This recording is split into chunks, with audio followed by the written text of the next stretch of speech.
Je laisse la parole à Jean Gauchmann. Oui, merci Madame la Présidente, mes chers collègues. Cette séance plénière consacrée au vote du budget 2019 de notre région s'ouvre dans un contexte national tendu. Alors qu'en règle générale, les mois de novembre et de décembre sont peu propices aux mouvements sociaux, nous connaissons actuellement une période de profonde remise en question de nos institutions et de leur fonctionnement. Né, du moins en apparence, dans la spontanéité d'un cri de révolte venu de l'ensemble d'un peuple s'estimant trahi par ses élites, il révèle la profondeur d'un clivage de notre société. Et ce clivage dépasse largement nos frontières et nous constatons que, sous des formes similaires, il divise également beaucoup de pays dont les habitants prennent conscience que les intérêts de leurs élites, que d'aucuns désignent comme les premiers de cordée, ne coïncident plus avec ceux qui n'ont pas les moyens de continuer l'ascension. Ces pays, pratiquement sans exception, sont des démocraties qui, grâce au capitalisme industriel, ont connu l'essor d'une classe moyenne due à l'effet redistributeur de l'impôt, dont l'acceptation est un des piliers de toute démocratie. Sous l'effet d'une évolution à la fois profonde et cachée du rôle de la monnaie et de la façon dont elle est créée, notamment par le crédit, dont le verso est la dette, ce capitalisme industriel est devenu purement financier et l'effet redistributeur s'est progressivement inversé jusqu'à concentrer dans de moins en moins de mains de plus en plus de richesses. Ces élites, nationales au départ, se sentent beaucoup plus proches entre elles qu'elles ne le sont des peuples auxquels elles appartiennent et le cadre de la nation leur apparaît trop étroit. Elles ont donc agi pour porter au pouvoir, en respectant strictement le protocole démocratique mais en altérant l'esprit, les personnalités les plus à même de contribuer à l'avènement d'un système mondialisé basé sur un libre-échange généralisé, entraînant à terme la perte de souveraineté et la disparition des nations. La question qui se pose à nous, conseillers généraux, est de savoir de quel côté nous allons nous situer et comment va s'inscrire notre démarche dans ce contexte. Nous pouvons feindre de l'ignorer, de ne pas en tenir compte, ou bien essayer de répondre aux aspirations telles qu'elles sont apparues ces dernières semaines de la population de notre région, en proie à un réel malaise.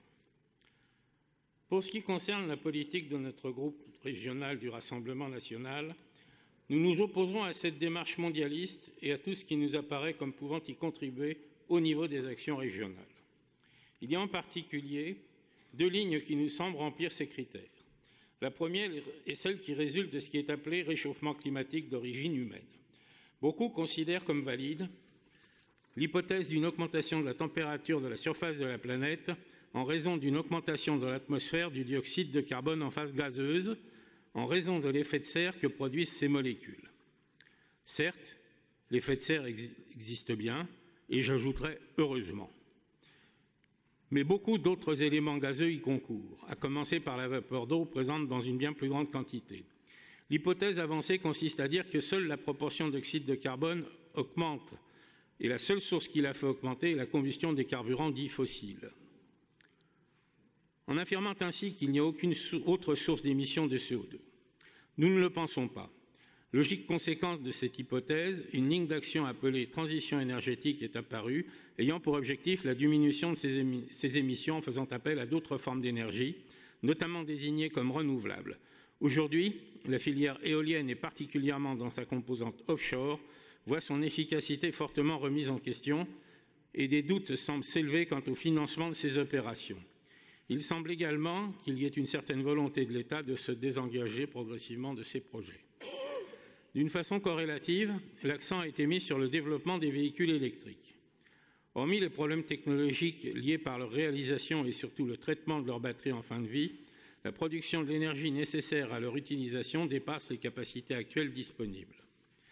Produire davantage en ne comptant que sur l'éolien n'est guère crédible. Construire des nouvelles centrales thermiques serait contraire à la logique. Il ne resterait que le nucléaire, ce qui semble contraire à la politique actuelle. Dans ces conditions, est-il souhaitable d'engager d'ores et déjà un coûteux programme d'implantation de prises électriques destinées au ravitaillement de ces véhicules? Ne serait-il pas plus judicieux d'investir dans des équipements permettant de réduire, voire d'éliminer les zones blanches encore trop nombreuses dans notre région? Le second domaine qui nous gêne, et ce n'est pas nouveau, est celui des actions de communication liées à l'Europe. Nous voyons surtout dans l'orientation actuelle que certains voudraient lui faire prendre vers plus d'intégration, qu'il s'agit à l'évidence d'imposer un fédéralisme qui ne veut pas dire son nom et qui ne correspond qu'à la volonté d'une élite mondialiste. Nous doutons qu'elle soit partagée par les peuples européens, dont l'attrait pour le néolibéralisme s'éternit au fil des crises financières et des augmentations d'impôts qui en résultaient. Le Conseil régional Auvergne-Rhône-Alpes aurait déjà, à notre connaissance, supprimé cette ligne budgétaire. Également, pour ne pas oublier nos concitoyens qui n'ont guère d'autre choix pour leur existence au quotidien que celui d'utiliser leur voiture à moteur thermique parce qu'il n'existe aucune alternative aujourd'hui, nous allons vous proposer un amendement portant sur une diminution de la partie Grenelle de la TIPCE. Si le fait que ce soit le Rassemblement national qui le propose était de nature à le faire rejeter, sachant que nous serions prêts à le voter, quel que soit le groupe qui le présente. Enfin, et j'en aurai bientôt terminé, la signature du pacte de Marrakech, survenue en catimini, car noyée dans le tumulte médiatique de la crise des Gilets jaunes, nous pose certaines questions quant à l'incidence budgétaire que pourrait avoir pour notre région son éventuelle application.